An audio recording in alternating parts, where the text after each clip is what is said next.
Gudur MLA పాసం సునీల్ కుమార్ కి మంత్రి పదవి లభించే అవకాశాలు మెండుగా ఉన్నాయి.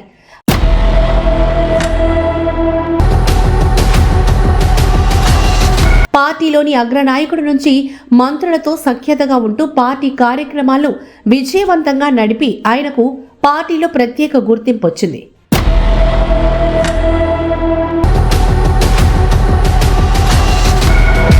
మంత్రి లోకేష్ కి అత్యంత సన్నిహితంగా ఉండడం ఇటీవల జరిగిన అసెంబ్లీ సమావేశాల్లో అందరూ గమనించారు. అసెంబ్లీ అనంతరం కుటుంబ సమేతంగా శాసనసభ్యులకు మంత్రి లోకేష్ ఇచ్చిన విందులో నారా లోకేష్ ఎమ్మెల్యే పాసంపై చూపించిన అభిమానం ప్రత్యేకంగా గమనించాల్సిందే.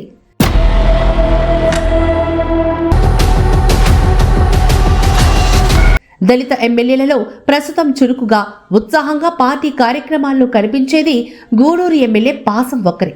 గూడూరు నియోజకవర్గం తిరుపతి నుంచి తిరిగి నెల్లూరు జిల్లాలో చేరినప్పటికీ నెల్లూరు జిల్లాలో దళిత ఎమ్మెల్యే పాసం సునీల్ కుమార్ ఒక్కరే కావడం కూడా ఆయనకు అవకాశాన్ని తెచ్చిపెట్టే పరిస్థితి ఉంది. నెల్లూరు నుంచి ఇద్దరు మంత్రి పదవి కోసం పోటీ పడుతున్న విషయం తెలిసిందే. పార్టీ పరంగా మాత్రం గూడూరు ఎమ్మెల్యే వైపు లోకేష్ చూపు ఉంది అన్న ప్రచారం జరుగుతోంది. మంత్రి లోకేష్ తన రాజకీయ ప్రస్థానానికి అడుగులు వేసుకుంటున్న సంగతి దేశవ్యాప్తంగా తెలిసింది. అందులో భాగంగా ఉగాది తర్వాత జరగబోయే మంత్రుల మార్పుల్లో లేదా కొత్త మంత్రి జాబితాలో నెల్లూరు నుంచి ఇద్దరి పేర్లు ఉంటాయి అన్నది వాస్తవం.